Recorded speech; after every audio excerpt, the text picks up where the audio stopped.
Hello, everyone, and welcome back to another episode of the Snappy Cappy. Today, we are going to be talking about the Silent Hill 2 remake because I finally finished the game. Yay! Yeah! And kind of talk about what we thought about the game and also talk about a topic that's being tossed around about the main character and the things that he did throughout the game, and things like that. If you do not want any spoilers for the game, which would be very surprising because this game, even though it's new, the actual story of it is over 20 years old, but if you don't want any spoilers, then I suggest listening to this episode after you finish playing the game. Absolutely, because there's nothing worse than a spoiler for a game that you actually want to play. Yes. If you really, really want to play either, the original or the new remake, I don't want to spoil it for you. So yeah, it's giving you the warning now. There will be some spoilers. You have been warned. You have been warned. But like I mentioned in the last episode, this was my first experience with Silent Hill 2. I never played the original. I was a little too young when the original came out, and I was really excited for the remake. Sorry. It's 8 o'clock. I was really excited for the remake because I wanted to experience the story brand new, without any type of spoilers. Like, I had never even watched original gameplay. I think I had only seen gameplay from the Historical Society before any of this. I've seen a little bit of gameplay from some of the original Silent Hills, but the only one that I'm really familiar with is Homecoming. Oh, okay. That one and Shattered Memories, because I actually played those. I never actually played Silent Hill prior to, watching you play the Silent Hill 2 remake. Mm-hmm.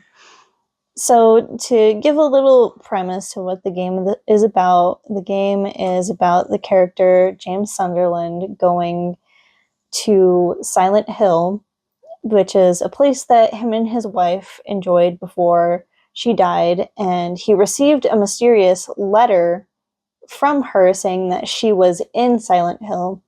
So he decides to go there to see if she is still actually alive, and he experiences a bunch of creepy monsters and just crazy scenarios that no one would ever think about, essentially. And all of these monsters and all of these areas that he visits are essentially manifestations of his guilt, because come to find out throughout playing the story, he was the one who murdered his wife.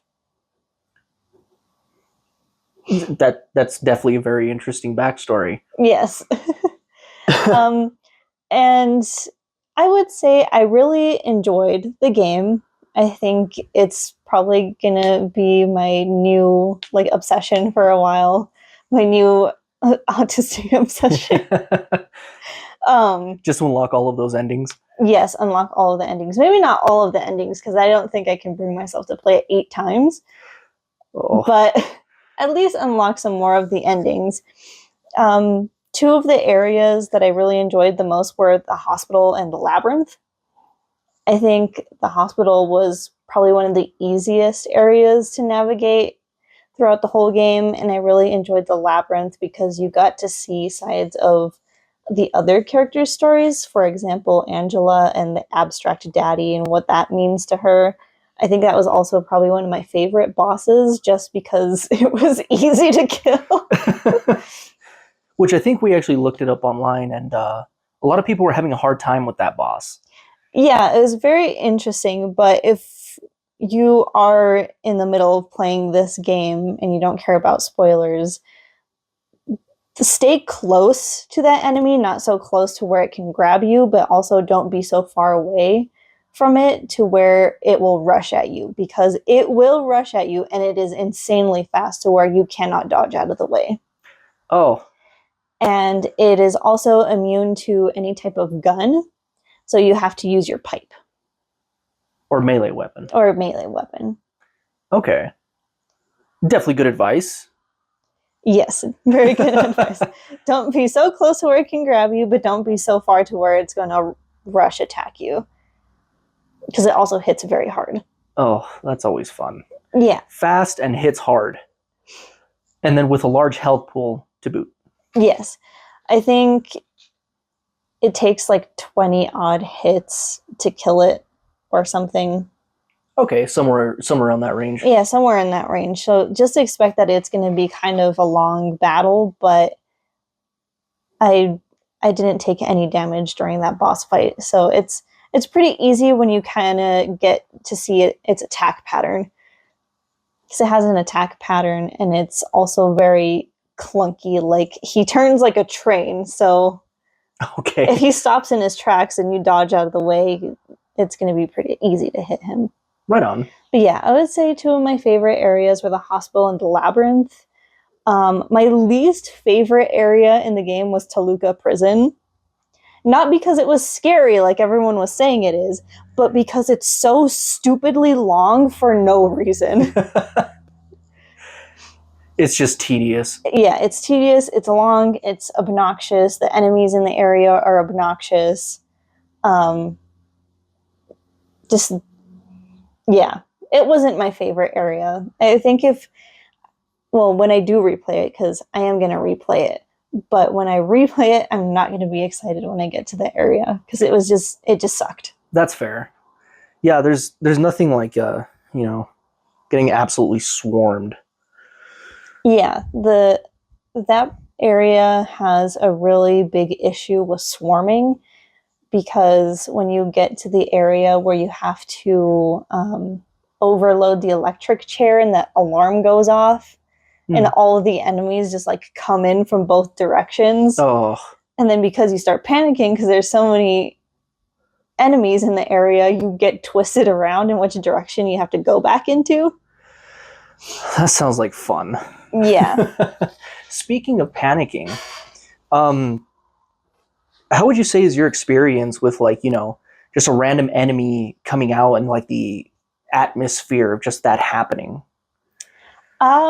I think I'm like the least entertaining person to watch when it comes to horror games and jump scares, because I don't get jump scared very easily. But there were a couple of times in the game where I had enemies coming at me from all directions to where I was like, oh god, okay. So I just took it at like one enemy at a time. I was like, okay, I strategized in my head. I'm like, okay, I'm gonna go for this enemy first on like the left hand side, and then I'm gonna go for the one that's ahead of me, and then go for the one that's in back of me because it's farther away from the one that's to the right of me or closer to me than the one to the right of me, things like that. Okay. So yeah, I think like in games like this, you really have to strategize your combat style, because they're going to occasionally rush you with enemies, and also some enemies are a lot faster than other ones, and some of them have a lot more combos than other ones. Okay. Like especially the nurses with the knives, they like slash at you like 5 times, whereas the nurses with the pipe will only like try to swing at you twice or 3 times. Okay, so it's really like figuring out which enemy you're fighting, or which combination of enemies you're fighting, and figuring out what their patterns are, like their striking patterns and stuff. Yeah, I would say that the combat style in this game is very similar to like Elden Ring. Oh, okay. Like you really have to like a much lighter version than Elden Ring, but you really have to like think in your head, like, how am I going to do this? That's fair. I was actually going to compare, the fighting style closer to like a Dark Souls game, not with the dodging, because it seems like you don't get very many iframes from dodging, or if any at all. Mm-hmm. But you do have to strategize just based off what I saw you play. How you're fighting an enemy. Mm-hmm. Yeah. I would say, like, again, going back to the abstract daddy fight, that one you really need to like know how and when to dodge at the right time. I think a lot of other people online were even saying like, "Oh, this is basically an Elden Ring boss," because of just like the way that you kind of have to like work yourself around the room and like the way his attack patterns are and things like that. So that's why I was like, "Oh, it's kind of like Elden Ring in the way that the combat is set up." Oh, that's fair. And I will forever curse Margit. I didn't even play the game, and I still hate that boss so 6 much. hours. 6 hours. Anyway, let's continue. But yeah, and there are also a lot of enemies, like, for example, that you have to use like a certain weapon on because all the other ones won't work, or Great. you know, it's going to be more efficient for you to use like the melee weapon, or it's going to be more efficient for you to use the rifle, which I don't think I ever used the rifle outside of the prison. Okay. Like, I used it for the crawling mannequins, but that's about it. That's fair. Just kind of have to know what tool to use, right? Yeah, definitely. Right on.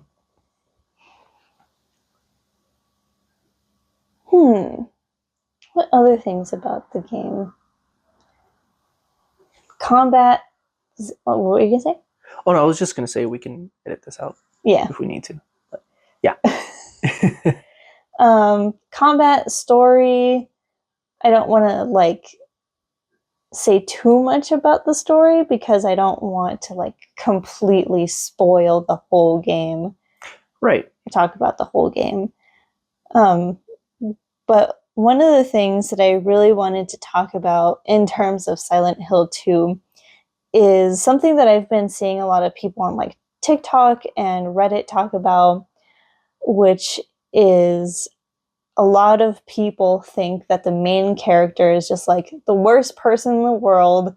He's like the main monster of the game, like most disturbing person to ever exist. And the reasoning why people say this is because of the fact that he killed his wife. Right, which seems like it's a really bad act to do. Yes, it's like, do I condone you killing your significant other? The answer is no. Please don't, murder anybody. Yeah, don't murder people.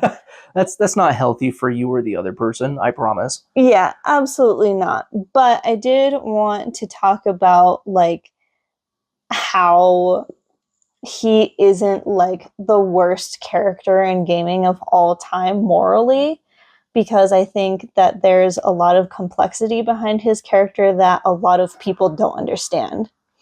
I feel like a lot of people who are saying these things online have never had to deal with caring for a sick family member and having to go through like those stages of grief before the person even passes away. Okay, so his wife was what it sounds like gravely ill. Yes, and you see this throughout like flashbacks in the game, and as well as you see it in some of the endings of the game. The ending that I got was called the Leave ending, where essentially at the end of the game you see James, the main character, speaking to his wife Mary while she was on her deathbed. And you know, because she was so sick, he decided to kill her. And there's a part in that ending where he says that he just wanted his life back, and that he kind of hated her. So that's part of why he did it. And then she says, well, then why are you so sad? And it's like, of course he's sad because, you know, whenever you're dealing with a sick family member, they essentially become a different person. Their attitude changes. You see them go from being, you know, this strong, happy, energetic person to not being able to do anything on their own, to always being very angry and upset, to, you know, they're not the same person anymore, essentially. Absolutely. And there are a lot of different emotions that go into caring for somebody like that. It's a lot of very strong emotions, a lot of hard work. Mm-hmm. And yeah, I mean, it could have been just like, oh, my wife is so sick, I just want it all to end. So morally, you decide like, hey, I'm gonna go to the extreme and just end everything. Yeah. Which sometimes when you have a sick family member, that's sometimes a thought that runs through your head. Is Yeah. like, I just wish all of this would end. Mm-hmm. It's like, that's part of the reason why, like, in a lot of states and a lot of countries, assisted suicide is a thing. Absolutely. There is a reason why, like, do not resuscitate is a thing. Mm-hmm. And again, I don't think that justifies him killing her, but a lot of people have never been in a situation to where they see somebody that they've loved for their whole life or most of their life completely change. And also, like, it does change your life also as the well person. As Your the whole, caregiver. yeah, as a caregiver, your whole life changes. Sometimes you have to quit working to care for that person. You have to quit going to school. You have to quit doing things that you enjoy doing because that takes up your time, it takes up your energy. And that you love that person to death, literally, but psychologically, like, your whole brain changes because you're just constantly in survival mode. Absolutely. You constantly have to expect the unexpected. Right. Like, that day is coming and you don't know when it's going to be, but just on the inside, you're just killing yourself. Yeah. Because of, the emotions and everything that you're going through. And again, this isn't justifying him, killing his wife. It's a terrible thing to do, but it's just kind of to express the emotional toll that it can have on the caregiver. Yeah. And I think in one of the endings also, she even says, I just want all of this to end. And to somebody who's already at their breaking point, that can, in their head, mean, oh, they want me to end it for them. Yeah, absolutely. Because again, with everything that you're feeling, everything going through your head, just everything going on, you can come to that conclusion. Mm-hmm. And it's never coming from a bad place. Yeah, of course. That's like, even we've talked about it a couple times, and you're like, oh, if I ever, get too old and I go crazy, like, just take me out back and shoot me. Yeah, absolutely. That's a whole different conversation for a much later date. But still, like, at least, just going off the topic a little bit. But in my head, it doesn't make sense for my family to take care of me when I'm already gone. I don't even recognize anybody. Mm-hmm. It doesn't make sense for me to put my family through that. Just end it right there. But that's just a personal opinion, Yeah. Different things go into those types of situations. Yeah, there are differing opinions, there are differing situations. There are going to be some people who are like, oh yeah, just if I ever get sick, like, just take me to the hospital right away and put me down, essentially. Yeah. And there are going to be some people who are like, yes, I do want to fight through whatever is going on, but if it comes to, like, you're going to die tomorrow, I'll just die tomorrow. Yeah. Or whatever. And in reality, for me, I can put that in two different situations. Like, and this is just a hypothetical. One branch of it would be like, oh, I'm diagnosed with dementia. Mm-hmm. Or anybody is diagnosed with dementia. I would rather just not put my family through that. Because there's no chance. You're not getting out of that. Yeah. But say on the flip side, it's something like, oh, we detected an early form of cancer. And these might be topics that, like, should be getting a trigger warning or something, because they're very heavy topics. Yeah, I think with just the fact of Silent Hill, people should we'll know. be fine. Like, but again, if it's like, oh, we detected like an early form of cancer, and there's like a really good shot of you surviving, but there's also that chance of it not going the right way. mm-hmm. Yeah, that might be a situation where you might want to fight it out. But another situation is like, dementia, Alzheimer's, that type of thing. Like 100% chance of death. Prions disease. Like 100% chance you are not making it out of this recognizing your family. That is a very harsh reality that a lot of people go through. Mm-hmm.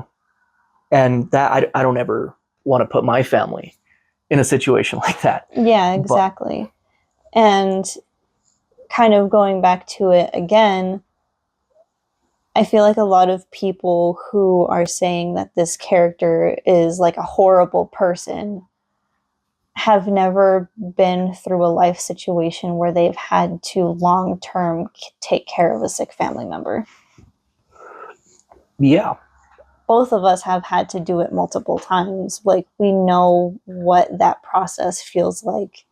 And yes, sometimes you do have a lot of very shameful thoughts and a lot of thoughts that you're like, I wish I never thought of that. But it's a very heavy thing to go through. Oh, absolutely. Again, your time is not your time anymore. Your life isn't really your life anymore. And then afterwards, you have to deal with the fact that they're not there anymore. Yep. It's not something that just kind of happens and you can get over. Yeah. I don't think a lot of people really understand that either. Mm-hmm. Like, sure, you might see somebody that is very, very strong, has a very strong willpower, and they can get through that and not show anybody what it actually is. Mm-hmm. But it is a very, very hard situation to go through. Oh yeah, and I know a lot of people who have had to go through it for like years upon years upon years. Mm-hmm. Like, I know people that have like had family members that have dealt with like cancer for 7, 8, 9, 10 years. Yep. It's like, that's insane. Yep. I've had family members, go through all the treatment for cancer, come back as just strong as ever, and then, develop it again and again. Mm-hmm. And it's hard. It's a hard situation to, kind of just see. Yeah. And grieving also isn't just like, oh, 6 months and I'm over it. Mm-hmm. It takes years. Yep. Because any little thing will remind you of that person. Like, for me, for example, I feel like I don't show it outwardly very often, but within myself, I'm like, little things remind me of that person all the time. So it's like, yeah. And another thing is too, James, the character in the game, wouldn't have gone back to Silent Hill if he didn't actually love his wife. Oh yeah. Like, he went there for a purpose. And depending on how you play the game and how you want your experience to go, sometimes he will learn his lesson of, he did a bad thing, but he can forgive himself. Or he did the bad thing and he doesn't forgive himself. Or he did the bad thing, but he never learned his lesson. Yeah. So it also kind of depends on what your canon of the story is. Because in the Maria ending, he ends up figuring out that he doesn't feel guilty about doing it. Wow. Okay. But in multiple other endings, he feels guilty about it, but he can forgive himself because, you kind of have to at some point. Right. And going back a little bit farther back in the in the conversation, if he didn't actually care about his wife, like, do you really think he'd go through the hell that is Silent Hill? Absolutely not. He would have seen the first enemy and been like, I'm leaving. I'm out of here. Yep. I'm going back to my car and I'm driving as far away as possible. But instead, he picks up the closest thing to a weapon that he can to defend himself, to continue on this path that he has chosen for himself. Yeah. So yeah, and I think that's the beauty of the game. Like, a lot of people don't see it, obviously, otherwise we wouldn't be having this conversation. But there are a lot of people who did, read all the clues in the game, read all the letters, see like the expressions on his face and what everything around him represents, and realize, okay, yes, this is what the story is about. Right. He killed her. He still loves her, is trying to find her. He doesn't find her because, he ends up finding the tape at the end, which shows him killing her. Oh, fun. Yeah. And, again, depending on how you play, he either forgives himself or learns his lesson. Does that whole thing. Yeah. Or doesn't learn his lesson. All in all, it is a very interesting game, and it's very deep when you actually get into it. Yeah. And I know you're more of like a logical, straightforward person, so for people that play video games like you might not see it as, something super deep or crazy, but it's still also a really interesting psychological horror game. Oh, absolutely. Are you kidding? There were times where you went quiet and I poked my head up and it made me panic. Okay. Yeah. That's what I really liked about the labyrinth area, because that area actually made my heart beat a little bit faster. Oh, okay. That's rare. Yeah. That is rare. So if you're looking for a good horror game that isn't as bad as like Outlast. Yeah, because Outlast is very, very intense. Not just with like, the survival horror aspect, but it does explore a lot of very disturbing topics that a lot of people may not be comfortable with. Yep. I mean, of course, this game has some like very disturbing looking enemies and areas and things like that, but I feel like it's a lot more easy to digest than Outlast.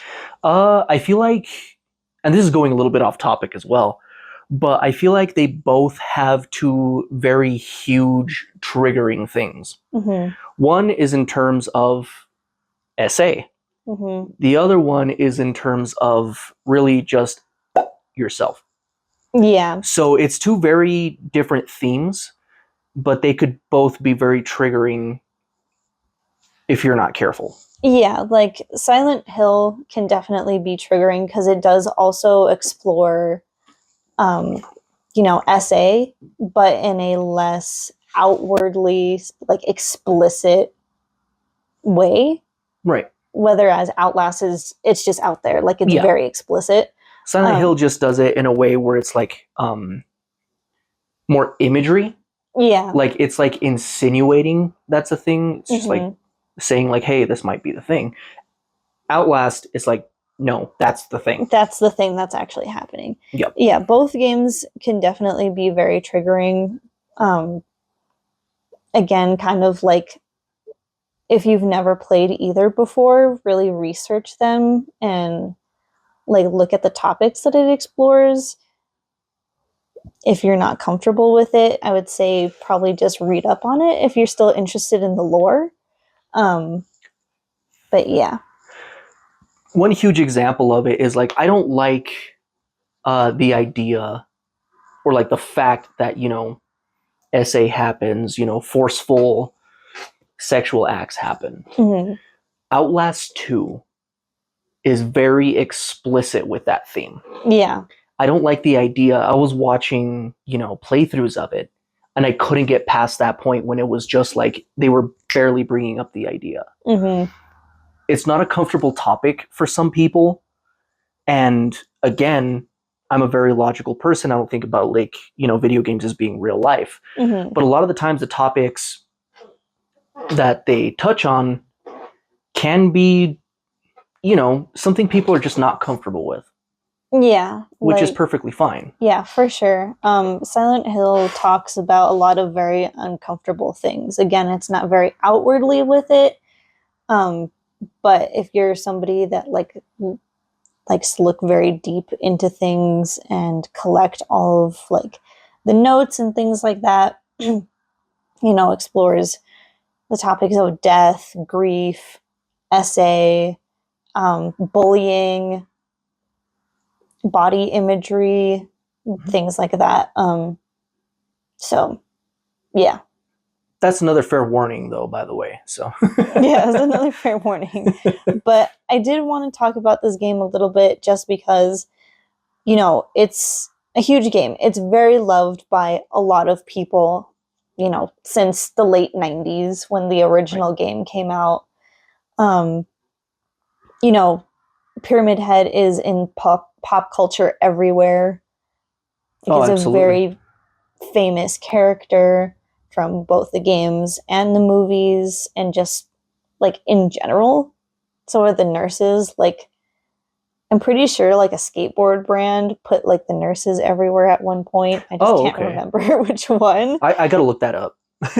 Yeah, but it's very popular for a reason. It's very loved for a reason. And now that there's a lot of new fans coming into it, me included, I just wanted to talk about the game a little bit now that I was done, and also talk about the main character specifically, because it just annoys me that there are so many people like pinning the character as a horrible person when it's like it's a lot deeper than that. Right. And I feel like a lot of people haven't experienced those emotions or that type of situation before. And it's like, yes, most people are never going to get to the point where they want to do that to a family member. Oh, absolutely. But you do have a lot of very scary thoughts when you are dealing with a situation like that. So it's very human. The game is the design is very human. The design is very human. Yes, the design is very human. And it just explores all forms of human emotions. And that's one thing that I really enjoyed about the game is like it's very relatable, but in a very dark way. And unrealistic way. Absolutely. Yeah. All right. Well, is there anything else? Any final mentions? Last thoughts? There isn't anything else that I can think of to mention right now. But something that I do want to mention is for the next episode, it's going to be very exciting because we got some cards that we can show off from Immortal Create. And I think a lot of people that listen to our videos are going to enjoy them. They're Pokemon and Yu-Gi-Oh themed. So if you are Pokemon or Yu-Gi-Oh fans, I think that the creations are going to be something that you really enjoy. So we'll make a little snippet at the end of the next episode kind of showing off the cards and the quality and just how cool they are. Absolutely. On that, I would actually like to mention as well, it's not just about nerdy stuff, Pokemon, Yu-Gi-Oh, these types of things. You can also get fully metal business cards. They are very thin. I mean, not super thin to where you can just like break them apart with your fingers, but they are very thin and lightweight. And, they would serve a purpose such as a regular business card, but in a much more elegant way, I guess you could say. Yeah, more sleek, more elegant, just something completely different, because you would never think about having a metal business card. But I think that's super cool. And then you think about it, it's like, oh, a metal business card is probably really thick, heavy. No, by no means. It's literally the weight of a regular paper business card. Yeah, but it's metal. Yeah. And it's really cool. Yeah. So again, check out Immortal Create. Send them your love. Greatly appreciate it. I actually do have one last thing. One last thing. Okay. Because, and this is a bit more on a serious note. Okay. Topics within these games that we spoke about today can hit very, very hard.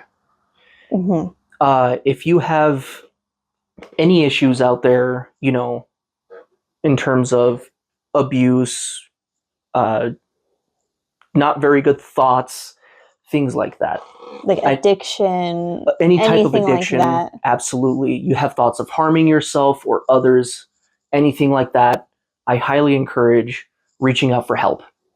Yeah, definitely. And if there's anything about the game that you can relate to, any of the topics presented, or you know, if you're dealing with grief or you know, any type of like lasting emotions in terms of, again, the topics that we talked about, I can't be like, my words got jumbled.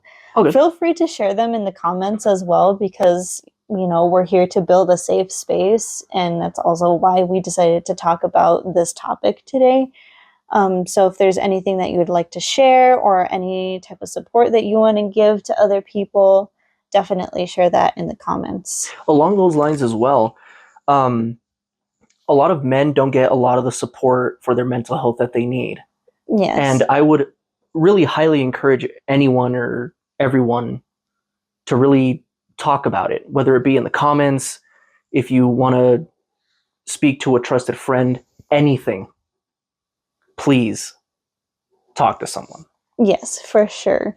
And I think that blends beautifully with the earlier topic as well, because the main character is a man, and you can tell that he's been by himself for a long time.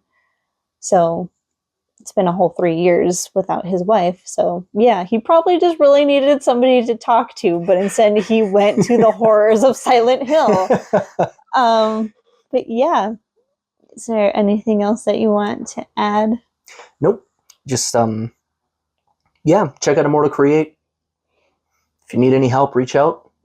And if there's any other topics that you want us to explore, if you want us to visit the other Silent Hill games, or if there's any other horror games that you want to hear us talk about, share those as well, because I personally love horror games. Well, they're one of the best genres of games out there. But anyway, we'll see you guys in the next episode. Yeah. Bye-bye. Bye.